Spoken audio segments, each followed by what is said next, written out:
I think that I would say that the appeal, the attraction lies in my father's extraordinary power of compelling literary belief in an unreal world, what he called a secondary world. That is, a world that exists only in the mind. It cannot be seen, cannot be found. It exists only in the mind. And many people have discovered, perhaps many people for the first time in their lives, have discovered that this is a very delightful thing. And this world that they enter proves to be an extraordinarily interesting place, with a long imagined past.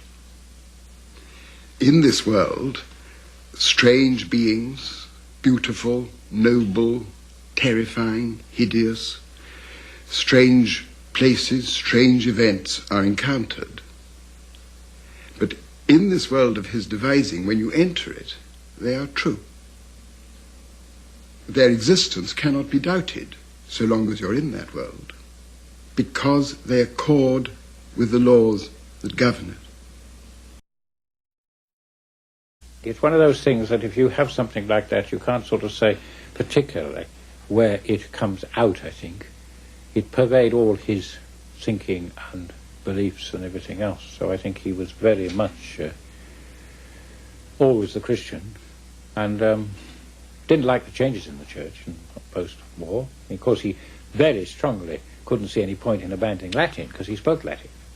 And he had his little, tiny little missal, which he'd always had. I don't know how long I've got it actually, in Latin. He used to try and struggle with using the Latin missal with an English Mass.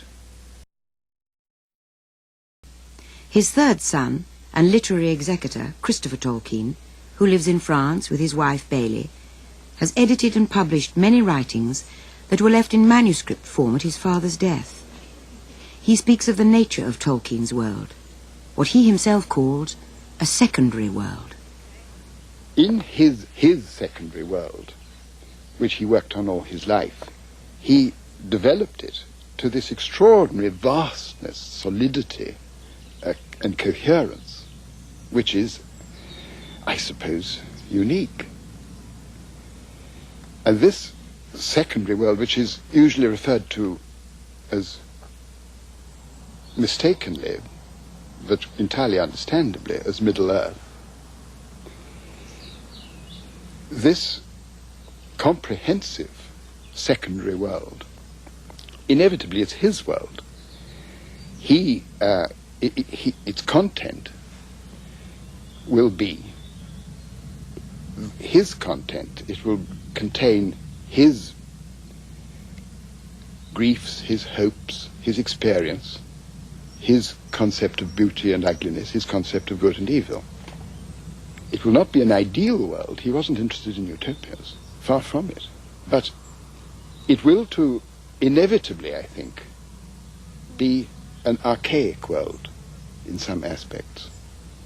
Its archaism shows itself at once in the relatively small space that the man-made takes in it in relation to the world we inhabit now. And for him, the man-made was the great problem. He once said to me, you know, it isn't the not man, like the weather, nor man, even at a bad level. It's the man-made that is so ultimately daunting and insupportable. So his secondary world contains an extraordinarily small, relatively speaking to our world, amount of the man-made. And it's very well known, it's often said, he disliked the modern world. Of course, this is absolutely true. But what I would like to say is that it was absolutely inevitable that he should. It springs from exactly the same source as his desire for fantasy. In the modern world, the word modern is the word that has to be emphasized. He loved the world, and he was in no conceivable sense a misanthrope. The modern world meant for him essentially the machine.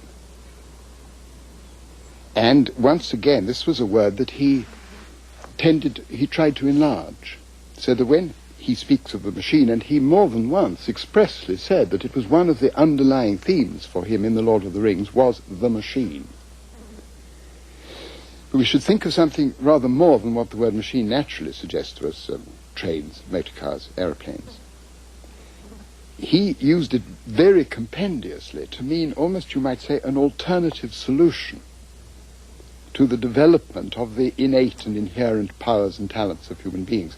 The machine meant for him, the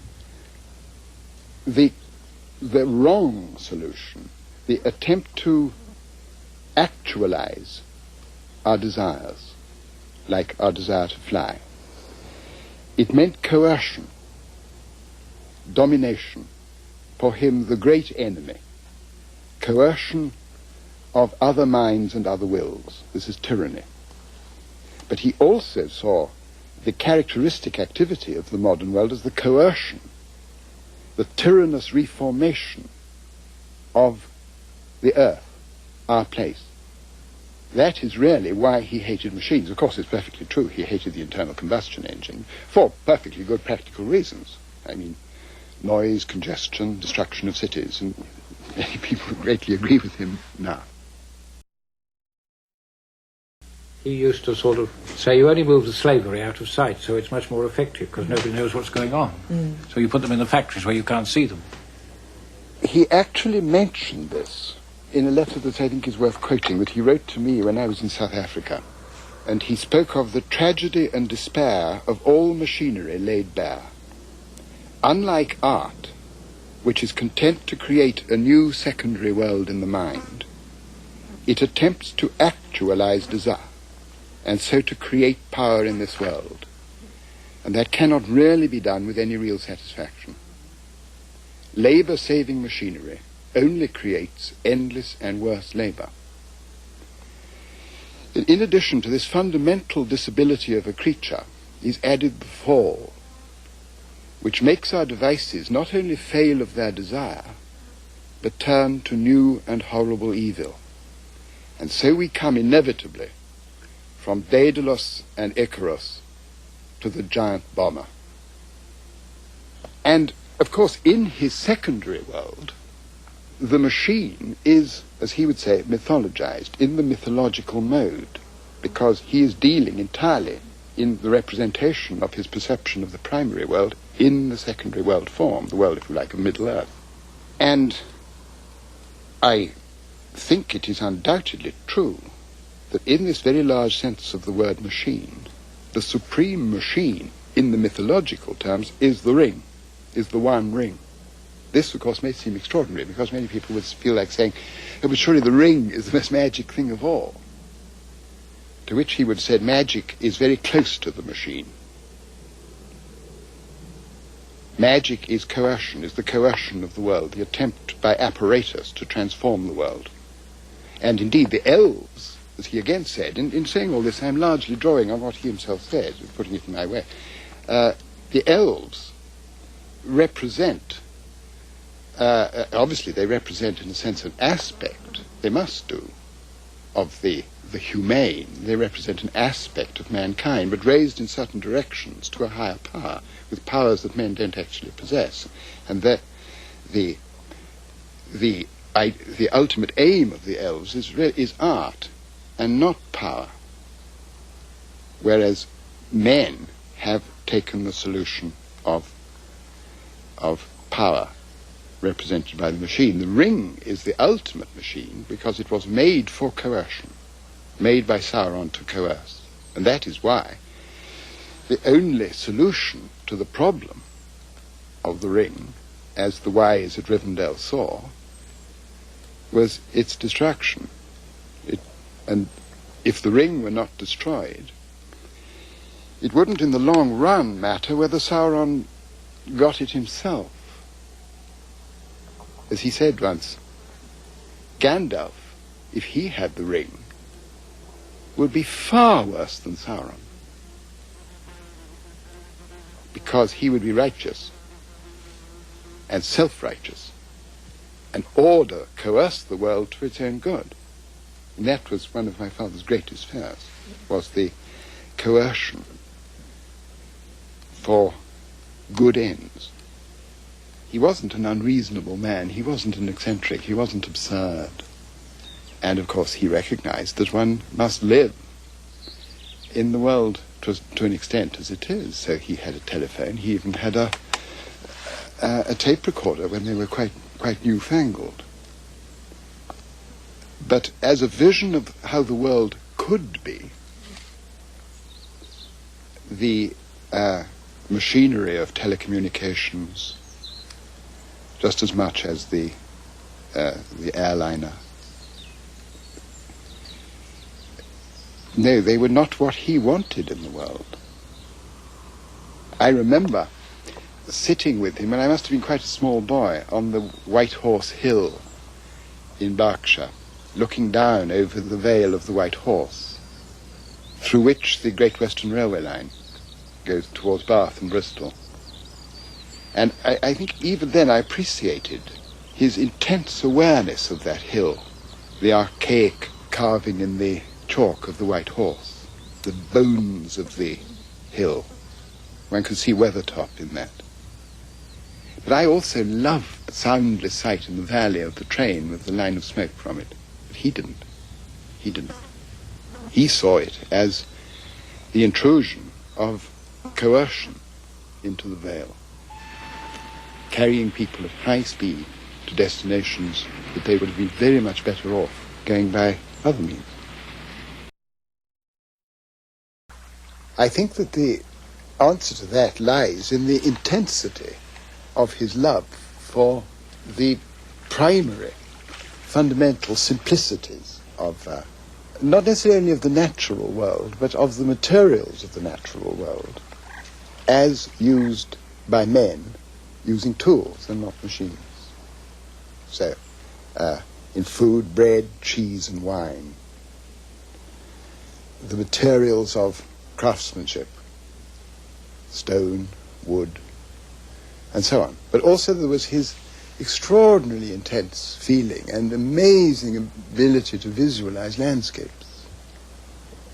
Although, in fact, he traveled, as people travel now, very, very little, it seems that a little went a very long way. And he had a great range of taste. Many people would naturally, I think, and rightly associate him with, well, of course, with trees, which has perhaps been, in a certain sense, exaggerated, because they had some sort of thing about trees. But trees are part of a much larger thing. Or one associates him with the Shire, because he so often said that he was hobbit-like. But I remember a letter, one of the many letters he wrote to me in South Africa, where I had been complaining volubly, as usual, about the awfulness. I didn't like it. In memory, I love it. I would love to go back. Just as he once said that he would love, no, he never did, to go back to the long streets of Artois that he hated so deeply in the war. He said, I would have to go back. But he said, speaking of South Africa and the high veld where I spent so much of the time, all you say about the dryness, dustiness, and smell of the Satan-licked land reminds me of my mother. She hated it as a land and was alarmed to see symptoms of my father growing to like it. But oddly enough, all that you say, even to its detriment, only increases the longing I have always felt to see it again. Much though I love and admire little lanes and hedges and rustling trees and the soft rolling contours of a rich champagne, the thing that stirs me most and comes nearest to heart satisfaction is space. I would be willing to barter barrenness for it. Indeed, I think I like barrenness itself whenever I've seen it.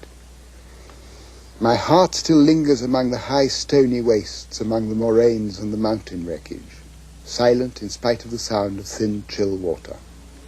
Intellectually and aesthetically, of course, man cannot live on stone and sand, but I, at any rate, cannot live on bread alone.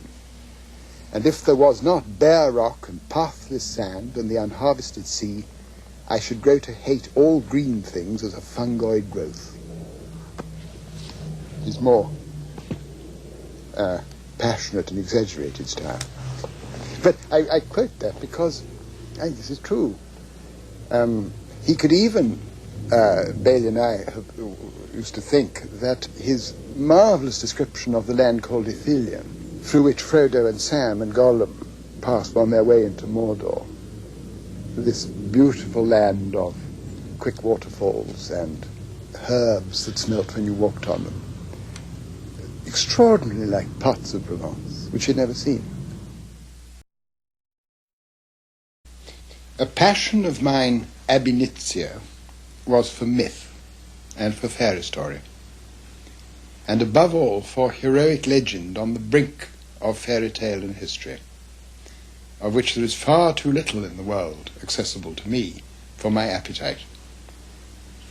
I'm not learned in the matters of myth and fairy story, however, for in such things I have always been seeking material, things of a certain tone and air, and not simple knowledge. Also, and here I hope I shall not sound absurd, I was from early days grieved by the poverty of my own beloved country. It had no stories of its own, bound up with its tongue and soil, not of the quality that I sought, and found as an ingredient in legends of other lands. There was Greek, and Celtic, and Romance, Germanic, Scandinavian, and Finnish, which greatly affected me, but nothing English, save impoverished chapbook stuff. Of course there was and is all the Arthurian world, but powerful as it is imperfectly naturalized, associated with the soil of Britain, but not with English, does not replace what I felt to be missing. He loved trees and flowers with a deep, urgent love, but I don't think he could really be called a botanist. He didn't have that kind. He obviously had the analytical wits for it, but they were all entirely used on philology. I don't think he would have wished, he certainly wouldn't have despised, but he wouldn't have wished to spend his time analyzing plants into different species. They would get taken up into the secondary world very quickly and become the plants of Middle Earth, like Nifredil or Cymbermina, the white flower that grew specifically on the mounds of the dead. He would see them clearly. He had evidently a very powerful visualizing mind. But I think that the name Cymbermina or Nifredil were absolutely essential to their existence in his mind. They used to come either by post with the postman, because he bribed the postman to put them through the door with the post, or if they were a bit late, they were on the mat in front of the stove in the dining room, and there would be snowy footmarks across the floor. We never discovered, for a long time, never suspected that they were him, until one night we used to hang our big stockings on the bottom of the bed, and one night Michael and I still had a room together, and the door opened. We hadn't gone to sleep, and he stubbed his foot on the door and said blast in the only way that he could say it, and we knew who it was, but we hid under the blanket so as not to let him know that we knew, and we never let on to anybody that we knew till years afterwards. He was extremely clever in making the whole Father Christmas business totally credible to young children. There was the thing of the postman bringing the letters to the door with the North Pole stamps on them, and the whole way in which we put letters on the fire. And in the earlier part of the year, say in October, they wouldn't go for weeks, and then suddenly they would go. And we were, at that stage of our lives, deeply convinced in the reality of this, deeply convinced. Of course, one was more interested in the presents, in a way, whereas you can see from his letters that there was beginning to be a new secondary world. There was a sense in which, nonetheless, we were actually drawn in, I think, to the secondary world. It was actually existing, so it was intensely exciting. Intensely exciting. and frightening. Because when one heard, one couldn't go to sleep on Christmas Eve, but when one heard the tread of Father Christmas's feet coming up the stairs, then one pulled the clothes over one's head, and because something very strange had entered the house.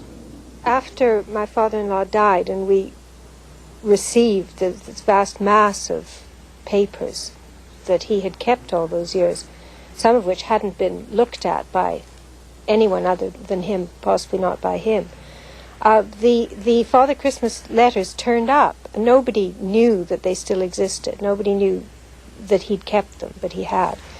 And they were there, absolutely intact, with the envelopes, the stamps, and everything. And it was decided that we could try it could be tried to make them into a book.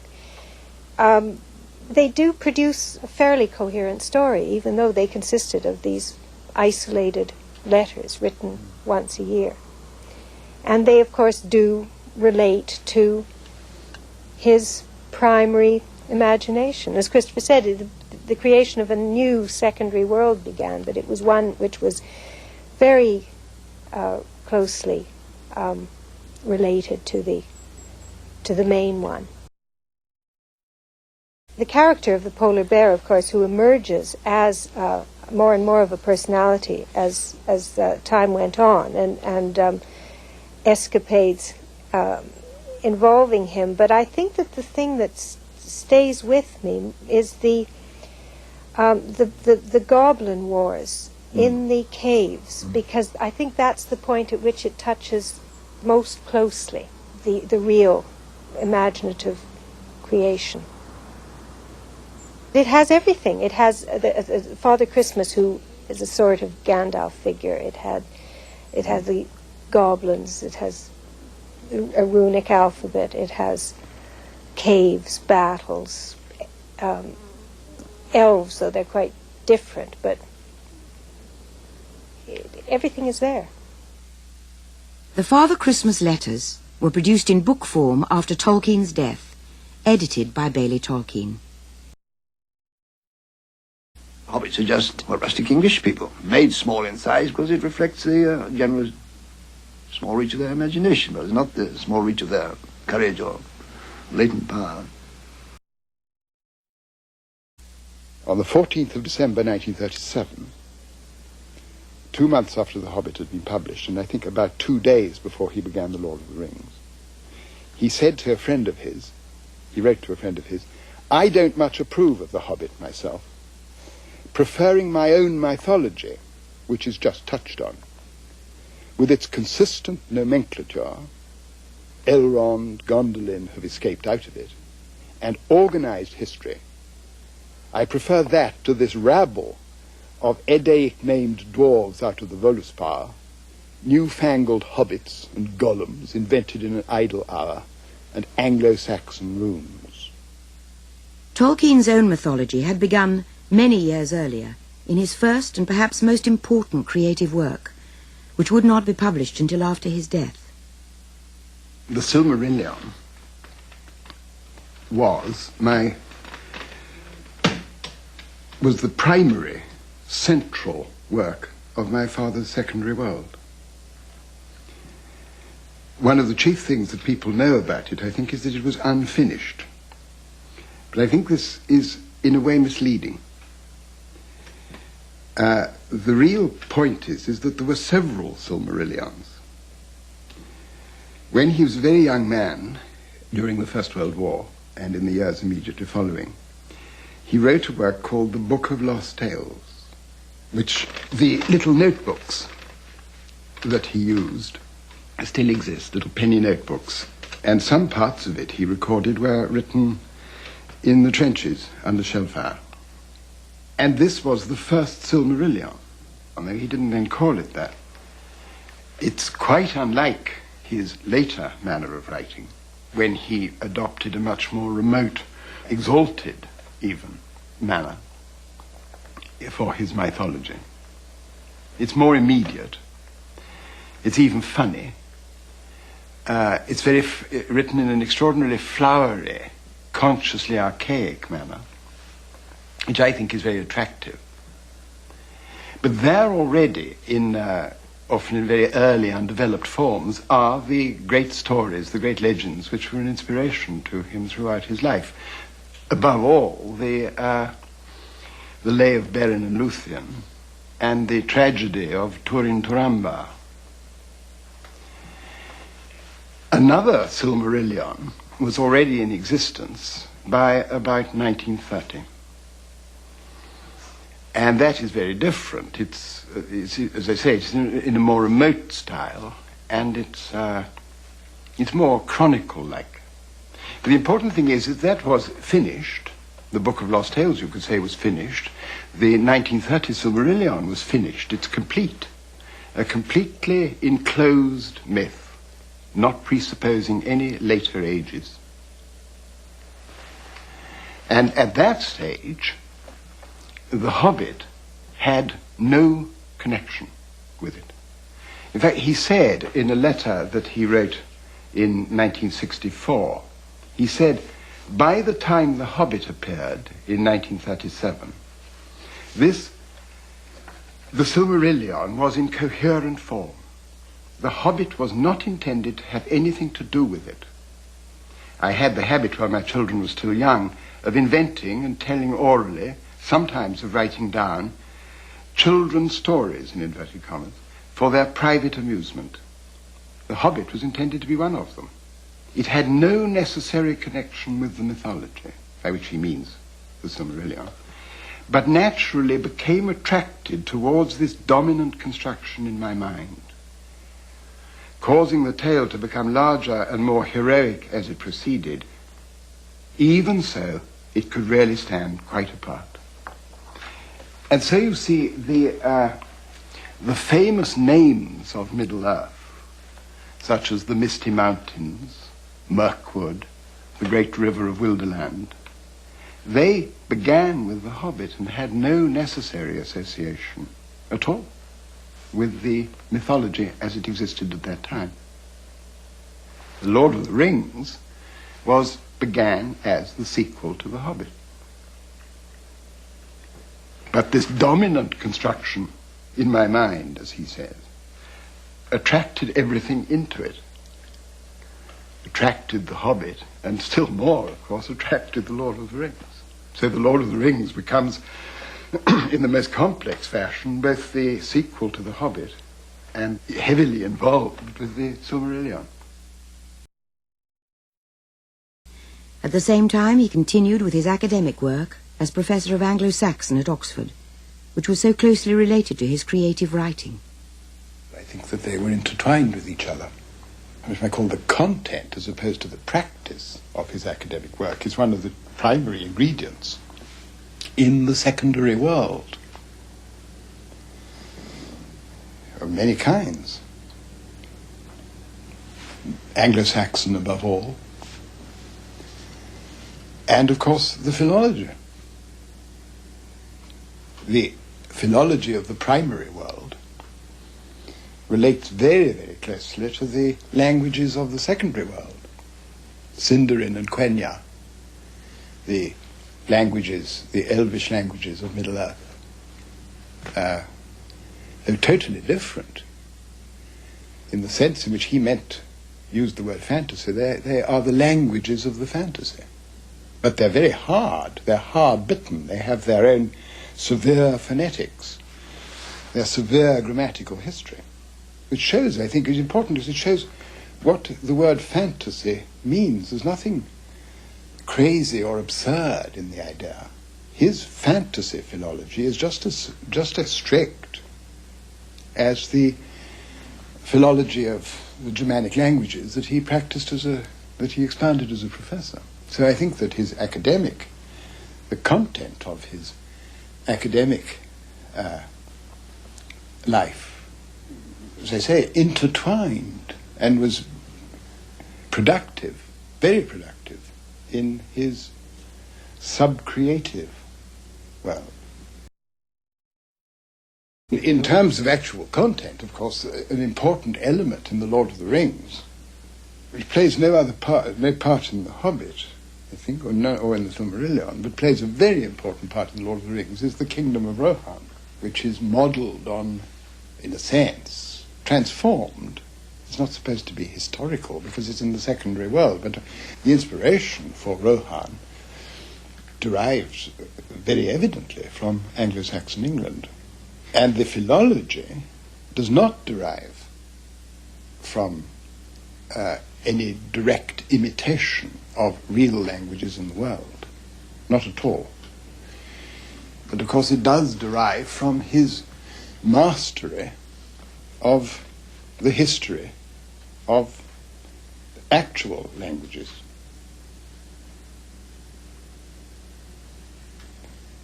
That is to say, his knowledge of the history of English, German, so forth, other Germanic languages. He used this kind of knowledge, his knowledge of phonetics, of phonetic history, to devise his own languages. That is what gives them their extraordinary credibility, because he composed them historically. He started from ancient forms, and just as with a real language, within the history of Middle-earth, he devised the changes of pronunciation that overtook them, just as they do in real languages. And therefore, if he wanted a new word within one of these languages, he didn't simply select a few syllables that attracted him. He worked out what that word would actually be.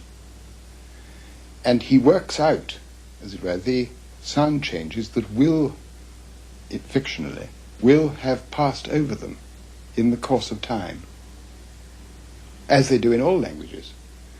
And this is what gives to these languages their extraordinary, one of the most powerful things in his works, even for those who have no understanding of the nature of the philology, this extraordinary sense that they cohere, they are real, they have the trademark of being a totally individual speech. Just as even if you don't know French, you can say that's French or that's Swedish, because they have the characteristic note and quality, and his languages do that. As the creator or sub-creator of these languages, he could take great delight in them because he could make the sounds that were developed by the phonetic changes attractive to his own ear,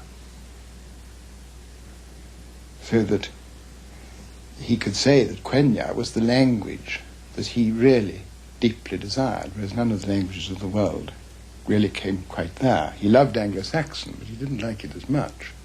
He loved Finnish, which was an important influence on Quenya. But Quenya was the language of his heart. It was the language that he wanted.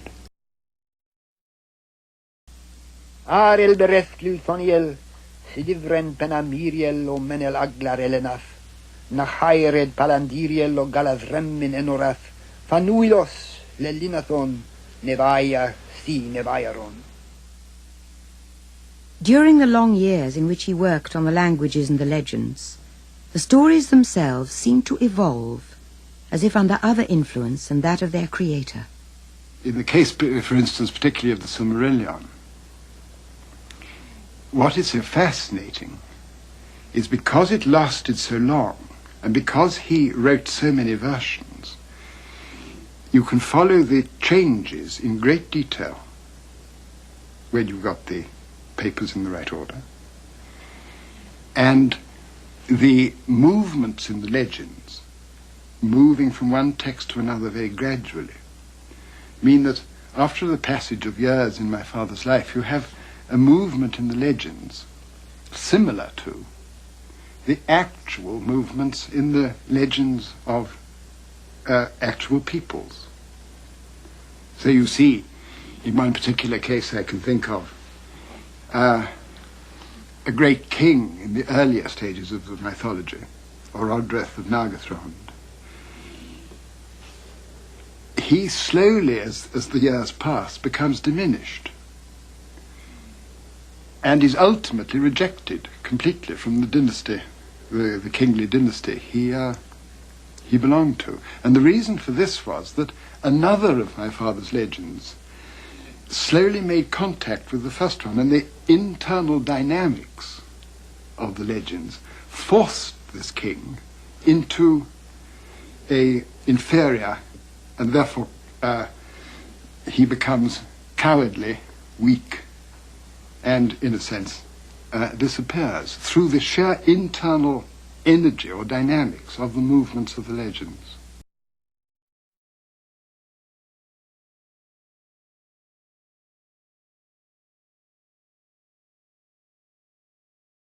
It's only strangers who call it the Eagle and Child. It's really the Bird and Baby. And in the Bird and Baby, the Inklings, who were a group of like-minded dons and neo-dons, used to meet from 1939 right through the war. They came every Tuesday lunchtime.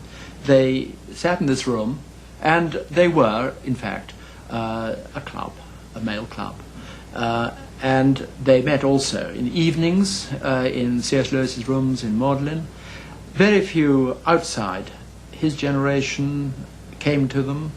I was lodging during some of this period just up the road. Never knew they were happening, these meetings of the Inklings. But it was a very important thing, and it's nice to be still in this pub and where you can imagine them sitting round, not in great comfort, and during the war, not with even very much beer, but talking literary talk and working in complete isolation from the rest of the literary establishment.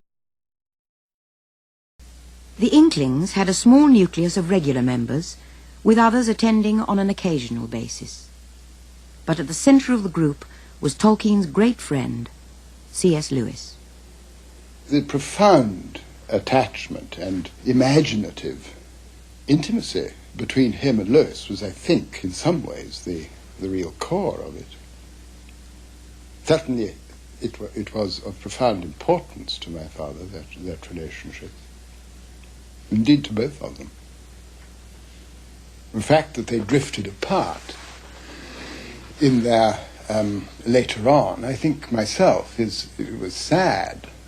But I think I would say that it was no more than a drifting apart. I don't think myself that it really requires to be studied in depth. I think what I should concentrate on was the extraordinary support of mind, of taste, that they offered each other. I think he felt that he owed a very great deal to Lewis in his encouragement of him as a writer. And I think he did say, and certainly conveyed this, that but for Lewis's encouragement when things were difficult, he might never have got The Lord of the Rings complete. So I think he felt an enormous debt to him there, and they mutually gave each other a great encouragement over their writings. I think that it was the most tremendous grief and blow when Lewis died, even though in the years preceding Lewis's death, following Lewis's marriage, and also after his move to Cambridge, they'd not met regularly and they'd seen very little of each other, and there was a lessening of the bond, a loosening of the bonds, and a loss of what my father would call the communion between them. But nonetheless, I think the memory was always there and the affection remained. In a letter he wrote to me, which was in response to a letter I wrote to him of sympathy after Lewis's death, he said that he had the normal feelings of a man of his age who feels he's losing his leaves one by one, but that Lewis's death felt like an axe being taken to the roots, which I think expresses far more than anything else what he must have felt. I have a passage taken from my father's story, Leaf by Niggle, which is probably the most obviously autobiographical of anything he wrote, I think. And Mr. Niggle is a painter who can never get his big work finished, which is the painting of a tree. And finally he comes to die, which is what is called in the story going on a journey. And he finds himself eventually in another country. Niggle pushed open the gate, jumped on the bicycle, and went bowling downhill in the spring sunshine. Before long, he found that the path on which he had started had disappeared, and the bicycle was rolling along over a marvellous turf. It was green and close, and yet he could see every blade distinctly. He seemed to remember having seen or dreamed of that sweep of grass somewhere or other. The curves of the land were familiar somehow. Yes, the ground was becoming level as it should, and now, of course, it was beginning to rise again. A great green shadow came between him and the sun. Niggle looked up and fell off his bicycle. Before him stood the tree, his tree, finished. If you could say that of a tree that was alive, its leaves opening, its branches growing and bending in the wind, that Niggle had so often felt or guessed, and had so often failed to catch. He gazed at the tree, and slowly he lifted his arms and opened them wide. "It's a gift," he said. He was referring to his art, and also to the result. But he was using the word quite literally. And that passage, I think, illustrates very profoundly my father's belief in the source of his own inspiration. I remember that I had nightmares about Black Riders. It was so powerful. But the other thing I remember too is that when I came to read the book and reread it a long time afterwards, I still felt just as frightened, even though I knew what was going to happen, that they would eventually get away, as it were, from the Black Riders. And that, I think, remained in my mind as a very important fact about literature, that the important thing is the threat and is the feeling that you have, the fear, and not actually knowing what happens. That's perhaps one reason why I always have found whodunits rather unsatisfactory form of reading, because if it's just the thrill of finding out what happened, you don't really want to read it again. But if it's the emotion, then that's forever if it's great literature. This is the end of the Lord of the Rings, the end of the last chapter. And I begin with Gandalf speaking at the Grey Havens as he and Frodo prepare to leave in the last ship.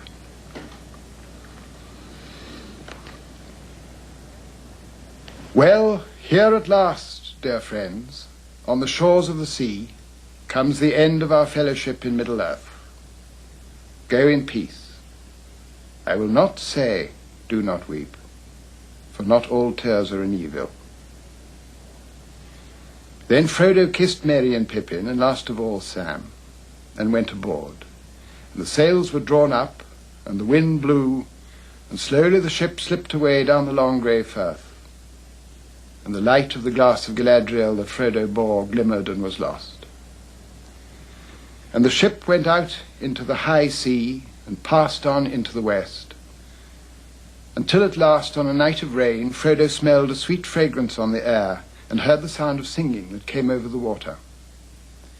And then it seemed to him that as in his dream in the house of Bombadil, the grey rain curtain turned all to silver glass and was rolled back, and he beheld white shores, and beyond them a far green country under a swift sunrise.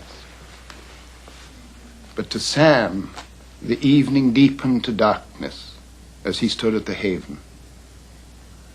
And as he looked at the grey sea, he saw only a shadow on the waters that was soon lost in the west.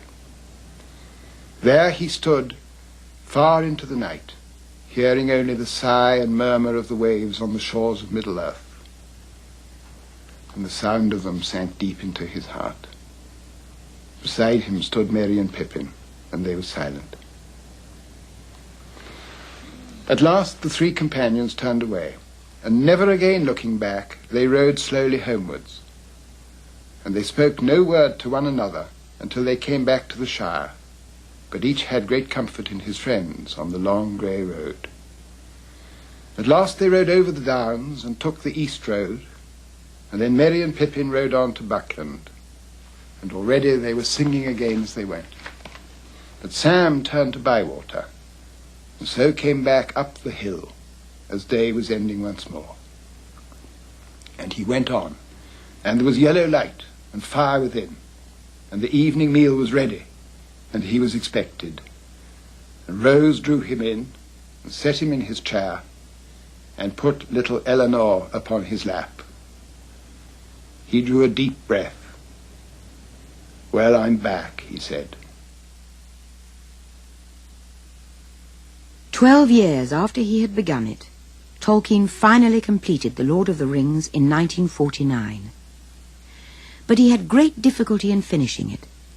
He would rewrite passages time and again, constantly seeking a better expression, and he put the greatest emphasis on the accuracy of the smallest details. I do remember him saying things like that he had to rewrite a whole part of The Lord of the Rings because or at least a whole chapter, which might have been quite a lot, because he had described something as being by full moon, and realized on looking back at the time scheme that he was a day in advance, that the moon couldn't have been full till the next day. And I mean, one person in 1,000 of readers would probably have noticed that, but he wouldn't dream of leaving something like that in. The moons, I think finally, the moons and the suns are worked out according to what they were in this part of the world in 1942, actually. I mean, I'm not a good enough mathematician or astronomer to work out where they might have been 7,000, 8,000 years ago, but as long as they correspond to some real configuration of what was good enough. Tolkien said, "I am afraid it is only too likely to be true what you say about the critics and the public. I am dreading the publication, for it will be impossible not to mind what is said. I have exposed my heart to be shot at. I think the publishers are very anxious too, and they are very keen that as many people as possible should read advance copies and form a sort of opinion before the hack critics get busy." People can, of course, find allegories if they wish to, but as you can see, it was wholly outside his conception of what he was doing in what he called fantasy. The world he created exists for itself, and for what it tells you, and for what delight it gives you. It may, of course, contain, as indeed it does, elements of his own comprehension, his view of the world at large, but not anything out of the primary world. Just as it contains no specific reference to the Christian religion, it actually contains no specific reference to communism or fascism, absolutely not. His view of such things, if available at all, will be in solution in the secondary mythical or mythological world that he has created, but not actually itself. Therefore it is in no sense an allegory. The double meaning is not present. Escape is a different question. He was there, perhaps more deeply hostile, because escape is used, has often been used as a means of attack on the very conception of fantasy, of the secondary world. And he in a sense, he said, of course it is an escape, if you like, because it's a movement out of the primary world, which isn't such a pleasant place, into a secondary world that may not be very much more pleasant, but it's in a way very different. And there are terrors as well as beauties in the secondary world. But it is not. He said that his critics had chosen the wrong word. He said they were perhaps maliciously confounding the escape of the prisoner with the flight of the deserter. And why should what he offered, if it is escape, not be the escape of the prisoner, which in other contexts is regarded as a very noble thing to try to do, to get away? But they are twisting it and suggesting that he shouldn't get away. He should stay very firmly in the primary world. But on his mind was the Silmarillion, the book all Tolkien readers were waiting for, but which he was finding impossible to finish. I think one must say it was the last version of the Silmarillion that he couldn't finish. He couldn't finish a Silmarillion that would stand in relation to the Lord of the Rings. It was inevitable that the Lord of the Rings must alter the Silmarillion, because having once been, as I've said, an enclosed myth with a beginning and an end, it now has the vast extension. And in the Lord of the Rings, there are major figures who come out of the elder days, out of the primeval world of the Silmarillion, chief among them Galadriel. So a great deal of writing back would have to be done. But my father being who he was, this writing back would never be a simple thing, because when Galadriel enters out of the Lord of the Rings into the world of the elves in Valinor, new stories begin. Right up to the end of his life, Galadriel's position in the elder days was still being developed. So this was a major problem, but I think there were deeper problems than this. I think that in his later years he had become detached in a way from the old legends, Turin, Beren, and so on. And they were immensely important to him, but they were things that, they were like the legends of the real world, which he could observe and study. And he became more and more interested, I think, more and more interested in the, what you might call, the metaphysical aspects of his secondary invention. Above all, with the nature of the elves. Because it is absolutely fundamental to the whole conception is that men are mortal and elves are immortal. And as he declared, I'm sure rightly declared, the fundamental underpinning concern of all his work was death, the intolerable fact. And the nature of the elves, going right back to the Book of Lost Tales, was above all that they were immortal. They were not naturally destined to die. They could be killed because they had bodies, but they were not in their nature destined to die, whereas men are of their nature destined to spend only a short while in the world, whereas the life of the elves was coterminous with the life of Arda. Arda being the elvish word for the world, our world, of which Middle-earth was a part. And so in his later years, he became involved in profound attempts to determine the nature of an immortal being who is nonetheless incarnate and possesses a body. This would, in turn, was beginning to develop new stories within the Silmarillion. And I think the whole thing simply became too large, too complex, to have so precise, to attempt to impose so precise a metaphysical explanation on it. It was perhaps a task for a younger man. The flame began to die down, and he hadn't the energy left that would be needed for such a huge transformation.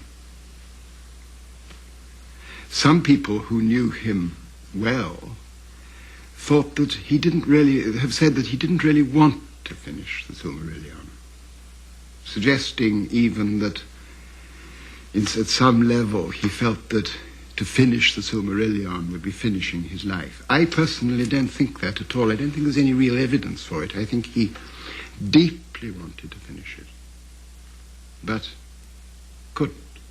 Too large, too large a task, too tired.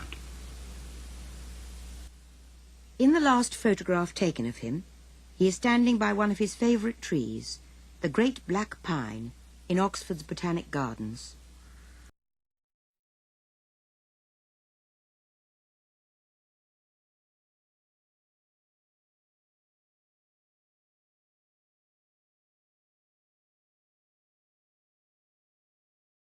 He used to tell stories every night, and often I went to sleep with hearing him telling fairy stories.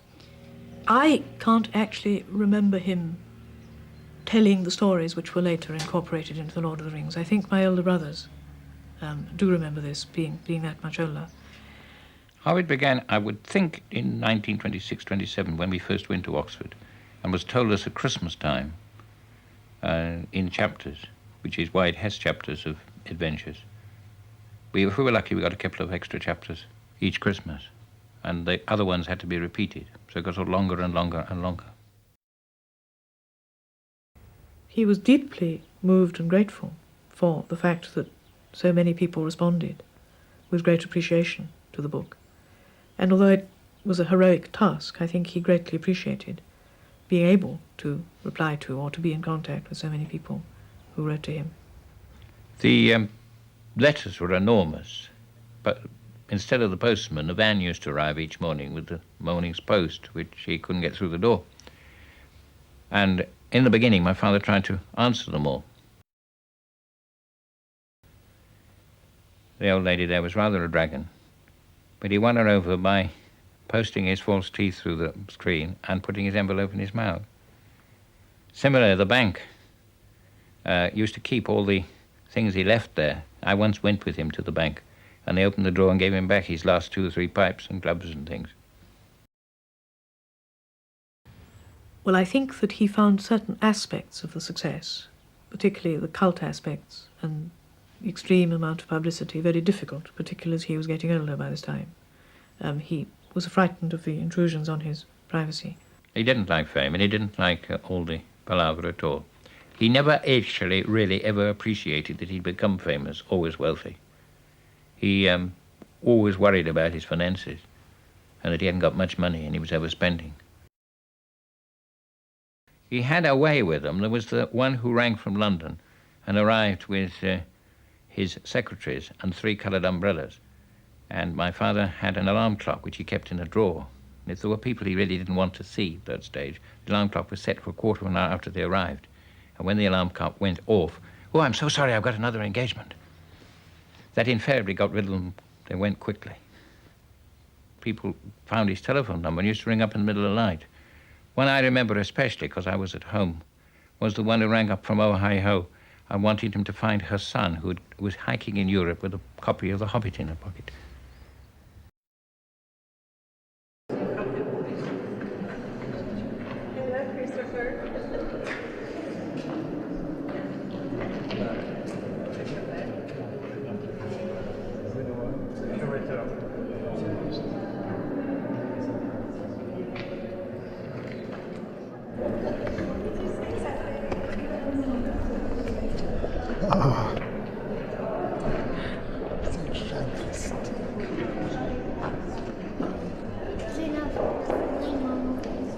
Je me souviens quand mon père a peint ce tableau. Oui.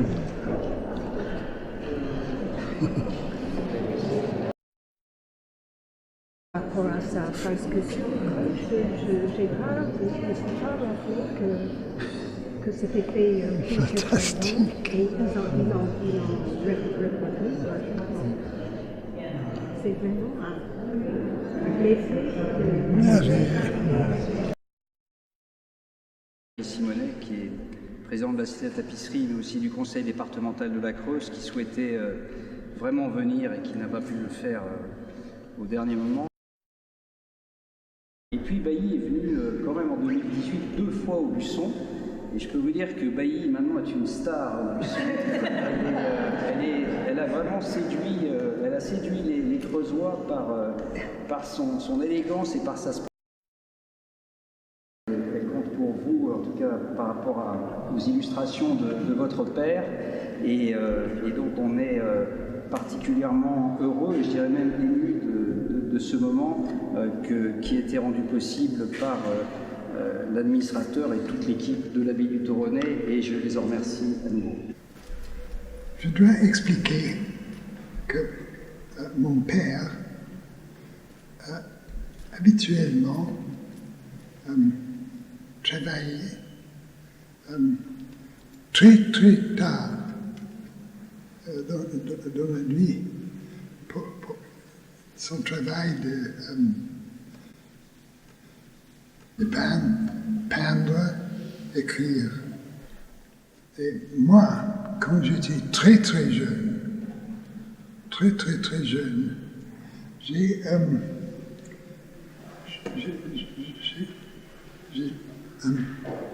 trouvé pendant les nuits,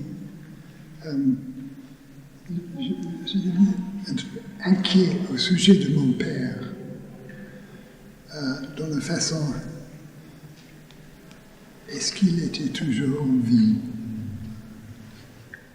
Et un nuit, quand la maison était toute silencieuse dans cette façon, j'ai descendu pour trouver mon père, et voilà, il était là. Moi, j'étais tellement soulagé que, pauvre petit idiot, j'ai commencé à pleurer. Et une larme, mais substantielle, a tombé sur le tableau. Imaginez-vous. Mais mon père n'était pas du tout fâché. Ce qu'il a fait, il a pris ton petit pinceau et il a effacé chaque trace de la larme. Et il a dû changer un peu les arrangements des feuilles de cet arbre, parce que la larme a tombé sur le bel arbre qui est au premier plan. Et le titre du tableau était Rivendell. Et dans cette maison, Frodo a prononcé les mots qui sont fondamentaux au Seigneur des Anneaux. Et ce qu'il a dit, I will take the ring, though I do not know the way. Je vous remercie.